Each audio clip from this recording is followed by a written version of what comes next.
일론 머스크는 한국을 두고 이렇게 말했습니다.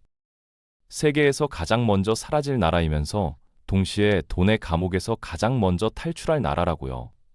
모순처럼 들리지만 그가 한국 기업에 매년 쏟아붓는 7조 원이라는 천문학적 투자금은 이게 단순한 수사가 아니라는 걸 증명합니다. 2026년, 당장 내후년이죠. 머스크는 그 해를 노동의 종말이 시작되는 원년으로 못 박았습니다. 그리고 한국이 그 경랑의 한가운데 서 있다고 경고했죠. 지금부터 들려드릴 이야기는 당신의 노후와 자녀의 운명을 결정지을 생존 시나리오입니다. 고정관념을 내려놓고 지금부터 펼쳐질 현실을 직시하시기 바랍니다. 우리 인간은 어제와 오늘이 비슷할 거라 믿습니다. 내일도 그럴 거라고요. 이게 바로 선형적 사고죠. 하지만 기술은 다릅니다. 어제 1이었던 게 오늘 2가 되고 내일은 4, 모레는 8이 되는 식으로 폭발하거든요. 지수적 성장이라고 부르는 이 현상 앞에서 우리의 직관은 속수무책입니다.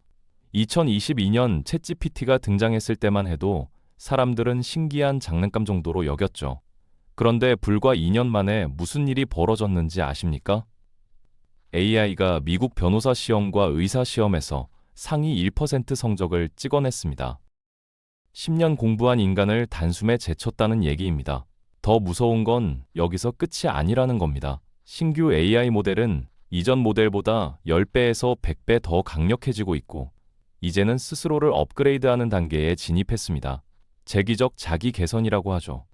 브레이크 고장난 자전거가 가파른 내리막길을 질주하는 격입니다. 머스크는 말합니다. 이제 개발 중단 같은 건 불가능하니 안전벨트나 꽉 매라고요. 냉혹하지만 이게 현실입니다.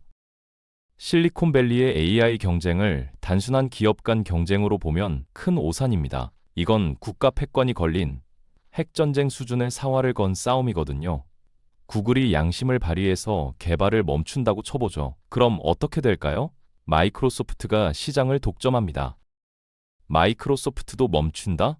그럼 중국의 바이두가 치고 올라오죠. 머스크는 이걸 죄수의 딜레마라고 표현했습니다. 모두가 위험하다는 걸 알지만 상대에게 뒤처지지 않으려고 엑셀을 밟을 수밖에 없다는 거죠. 이 논리는 거대 기업들만의 이야기가 아닙니다.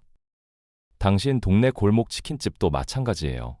옆 가게가 AI 키오스크 도입해서 인건비를 반으로 줄였다면 당신도 결국 따라갈 수밖에 없습니다. 안 그러면 가격 경쟁에서 밀려 문 닫는 거니까요. 개인의 의지나 도덕적 판단과는 상관없이 자본주의 생존 논리가 이 폭주를 가속화하고 있습니다. 누구도 브레이크를 밟을 수 없는 구조죠. 이미 게임의 룰이 바뀌었고 우리는 그 안에 갇혔습니다. 연봉 1억 넘는 10년차 베테랑 프로그래머가 있습니다. 그는 최근 AI 에이전트를 처음 써보고는 등골이 오싹해졌다고 고백했죠. 5명이 한 달 밤샘 작업해야 하는 코드 2만 줄을 AI가 단 10분 만에 완성해버렸거든요. 그것도 보안 취약점까지 찾아내서 완벽하게 처리한 상태로요. 그는 이렇게 말했습니다. 내가 10년 동안 공부한 게 커피 한 잔 마실 시간에 대체되더라고요. 이게 지금 현실입니다. 머스크는 사람들을 향해 직설적으로 비판합니다. 거대한 쓰나미가 해안으로 밀려오고 있는데 사람들은 여전히 해변에서 조개 껍데기나 줍고 있다고요. 대부분이 위기의 실체를 체감하지 못하고 있다는 겁니다. 2026년은 단순히 똑똑한 도구가 나오는 해가 아닙니다. 신에 가까운 지능이 탄생해서 노동이라는 개념 자체를 다시 쓰게 될 임계점이죠. 당신의 전문성이, 당신의 경력이, 당신이 쌓아온 모든 것이 하루아침에 무용지물이 될 수 있는 분기점이 바로 눈앞에 와 있습니다. 머스크는 2026년을 예측 불가능한 지점, 바로 특이점이 도래하는 해로 단호하게 선언했습니다. 당장 내후년 얘기입니다. 특이점이 뭐냐고요? 인간보다 똑똑한 존재가 만드는 세상을 인간의 지능으로는 감히 짐작조차 할 수 없는 단계를 말합니다. 그리고 핵심에 AGI, 범용 인공지능이 있죠. 지금까지의 AI는 특정 분야만 잘하는 바보 천재였습니다. 바둑은 세계 최고지만 체스는 못 두는 시기였죠. 하지만 AGI는 다릅니다. 소설 쓰고, 작곡하고, 코딩하고, 심지어 사람의 감정까지 읽어내는 만능 천재거든요. 이미 그 징조는 곳곳에서 보입니다. 삼성전자 반도체 공장 가보셨습니까? 사람은 거의 안 보이고 기계들이 스스로 판단하며 돌아갑니다. 자동화의 정점이죠. 그런데 이 풍경이 반도체 공장에만 머무를까요? 아닙니다. 당신이 다니는 사무실, 당신이 자주 가는 카페, 당신 자녀가 일하게 될 모든 공간으로 확산될 준비를 마쳤습니다. 인간이 주인이던 시대는 끝나가고 있습니다. 머스크는 2027년부터 성인 남성 체격의 인간형 로봇 옵티머스를 판매한다고 공언했습니다. 가격은 약 2,500만 원이죠. 파격적인 금액입니다. 계산해보세요. 알바생 1명 고용하는데 연간 3천만 원 듭니다. 주유수당, 4대 보험까지 따지면 더 들어가죠. 그런데 2,500만 원짜리 로봇은 24시간 365일 쉬지 않고 일합니다. 불평도 안 하고요. 10년은 거뜬히 버팁니다. 어느 쪽을 선택하겠습니까? 답은 뻔하죠. 더 무서운 건 이 로봇이 AGI 두뇌를 장착한다는 겁니다. 단순 반복 작업만 하는 게 아니라 고객의 표정 읽고 상품 추천하고 재고 관리까지 스스로 합니다. 완벽한 노동자예요. 자본주의 시장에서 노동 비용이 0에 수렴하는 건 이제 거부할 수 없는 흐름입니다. 잔인하지만 현실이죠. 고용주들은 효율성과 비용 절감 앞에서 결국 인간 대신 로봇을 선택하게 될 겁니다. 경제적 변곡점이 이미 시작됐습니다. 당신이 준비하든 안 하든 이 변화는 멈추지 않습니다. 합계 출산율 0.68명. 한국은 지구상에서 사람이 가장 빠르게 사라지고 있는 나라입니다.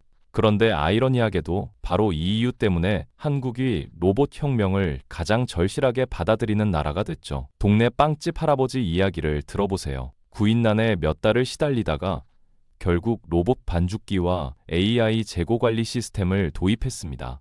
인건비가 0원이 됐죠. 수익은 2배로 뛰었고요. 이런 사례가 전국 곳곳에서 터져나오고 있습니다. 통계를 보면 더 충격적입니다. 한국은 노동자 10,000명당 로봇 대수가 1,000대를 넘습니다. 미국, 독일, 일본을 압도하는 세계 1위 로봇 밀도예요. 어떻게 이렇게 했을까요? 살기 위해 발버둥 쳤기 때문입니다. 사람이 없으니까 기계라도 들여야 했던 거죠. 그 결과 한국은 본의 아니게 전 세계에서 가장 자동화된 미래 국가가 됐습니다. 머스크가 한국을 주목하는 이유가 바로 여기 있습니다. 로봇 수요가 높고 기술 거부감이 적고 당장 내일이라도 옵티머스를 받아들일 준비가 된 최적의 테스트 베드라는 거죠. 테슬라 전기차의 심장, 스페이스X 로켓의 핵심 부품들, 이게 다 어디서 나올까요? 한국입니다. 머스크 제국을 지탱하는 건 사실상 한국 기업들이거든요.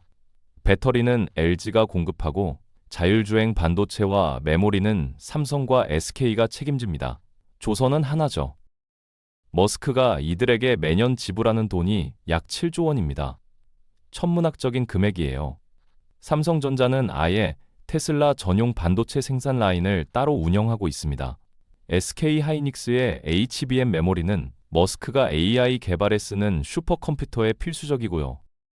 스페이스X의 화성 이주 계획 들어보셨죠? 거기에 필요한 해상 발사대를 만들 수 있는 곳은 세계에서 한국 조선사밖에 없습니다. 기술력이 그만큼 압도적이란 겁니다.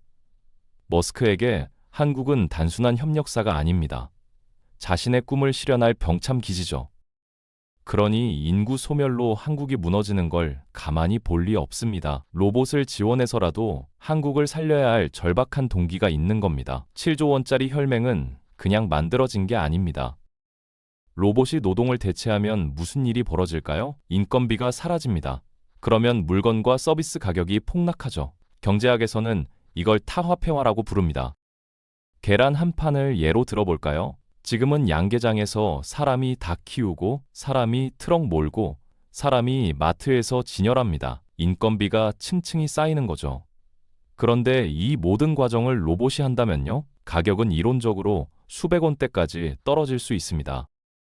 자율주행 택시 요금도 마찬가지예요. 기사 월급 300만 원이 사라지면 요금은 현재의 절반 이하로 내려갑니다. 로봇이 짓는 아파트 분양가도 폭락하겠죠. 풍요의 시대가 오는 겁니다. 돈의 절대적 가치는 하락하지만 개인이 누릴 수 있는 서비스와 물건의 양은 폭발적으로 늘어나는 구조적 디플레이션이 발생합니다.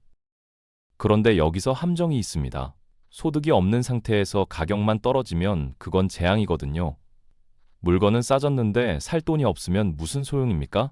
그래서 새로운 사회적 분배 시스템이 반드시 수반돼야 합니다. 머스크는 단순히 생존만을 위한 기본소득 따위는 관심 없다고 잘라 말합니다. 그가 주장하는 건 보편적 고소득이에요. 로봇이 번 돈을 국민에게 나눠주자는 겁니다. 미래의 대한민국을 상상해보세요. 국민을 직원이 아니라 주주로 대우하는 나라죠. 로봇이 창출한 수익을 배당금 형식으로 매달 지급합니다. 어떻게 가능하냐고요? 로봇세입니다. 로봇 도입해서 인건비 아낀 사업자에게 세금을 걷는 거죠. 그 돈을 전 국민에게 매달 수백만 원씩 나눠줍니다. 물가가 10분의 1로 떨어진 상태에서 월 300만 원 받으면 어떻게 될까요? 실제 체감소득은 현재의 수천만 원에 달하게 됩니다.